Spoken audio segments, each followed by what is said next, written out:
Qu'est-ce qui restera autour de toi après avoir vécu 5 siècles?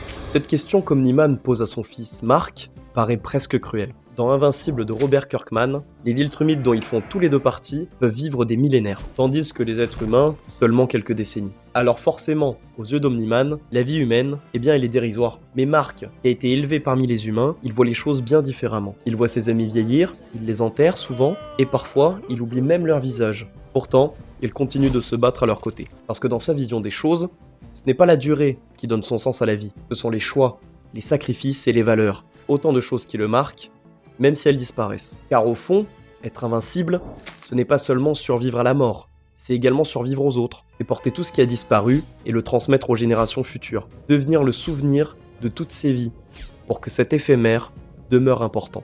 Alors, on finit par se dire que la bonne question n'est sûrement pas celle qu'Omniman lui a posée, mais plutôt celle-ci. Qu'aura retenu Mark après avoir vécu 5 siècles? Qu'est-ce qu'il décidera de transmettre à ses héritiers? Et en tant qu'humain, laissez-moi vous poser une question. Que restera-t-il de vous après avoir vécu quelques décennies?